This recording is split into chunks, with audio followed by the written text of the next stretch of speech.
आज हम बात करेंगे अंतरिक्ष के डरावने रहस्यों के बारे में। अंतरिक्ष एक ऐसा स्थान है जो हमारी समझ से बहुत आगे है। यहाँ पर कुछ ऐसी चीजें होती हैं जो हमारे सामने सिर्फ सोचने के लिए होती हैं। अंतरिक्ष एक बहुत ही खतरनाक स्थान है।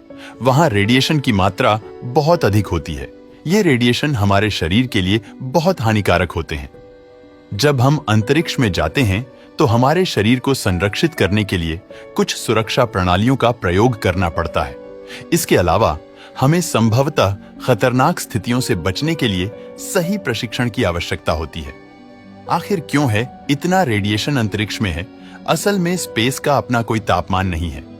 ये न तो ठंडा है और न ही गर्म, बल्कि इसमें पाए जाने वाली तमाम चीजों जैसे ग्रहों, स्टेरॉयड, सैटेलाइट से मिलकर इसका तापमान बनता है। इसी वजह से स्पेस में हर वक्त खतरनाक रेडिएशन निकलती रहती है।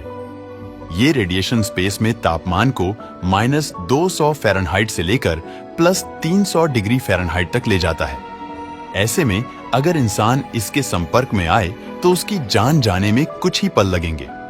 सैटेलाइट भी रेडिएशन के असर से खत्म हो सकते हैं। यही कारण है कि सैटेलाइट की सतह पर सोने की परत होती है। ब्लैक होल अंतरिक्ष में पाई जाने वाली ऐसी जगह होती है जहां भौतिक का कोई नियम काम नहीं करता है। मतलब समय का कोई मतलब नहीं है।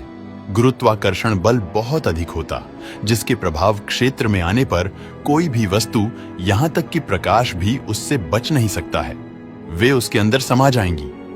जब कोई विशाल सितारा अपने द्रव्यमान और गुरुत्वाकर्षण के कारण ढह जाता है, यानी उसका सारा द्रव्यमान छोटे से क्षेत्र में सिमट कर रह जाता है, तो वह ब्लैक होल बन जाता है। आप इसे इस तरह समझें कि जब हम किसी टॉर्च से प्रकाश डालते हैं तो वह प्रकाश रिफ्लेक्ट होकर हमारी आंखों पर आता है, तभी वह चीज हमें दिखाई देती है। लेकिन यदि मान लो कि प्रकाश वापस लौट कर ही नहीं आया तो वह जगह ब्लैक होल हो सकता है। ऐसा ही स्पेस में होता है। अंतरिक्ष में आयाम कितने होते हैं? और वह बताएगा कि स्पेस में 3 आयाम होते हैं: लंबाई, चौड़ाई और गहराई। यदि उसने भौतिकी का अच्छा अध्ययन किया है तो वह इसमें समय को भी शामिल कर लेगा। लेकिन आप स्ट्रिंग थ्योरी की संकल्पना को मानने वाले किसी वैज्ञानिक से यही प्रश्न पूछेंगे तो आपको तरह तरह के उत्तर मिल सकते हैं। सैद्धांतिक भौतिकी की इस शाखा के अनुसार स्पेस में कम से कम 11 आयाम होते हैं, जिनमें से बहुत से हमारी समझ-बूझ की शक्ति के परे हैं। हम उन आयामों की संरचना का अनुमान भी नहीं लगा सकते। यह बिल्कुल ऐसा ही कहना होगा कि जिस कमरे में आप बैठे हैं उसमें वैसा ही एक कमरा मौजूद है, लेकिन हम उसे न तो देख सकते हैं और न ही उसमें प्रवेश कर सकते हैं। सोचकर कैसा लगा? दोस्तों, हमारा वीडियो पसंद आता है तो लाइक और शेयर करें।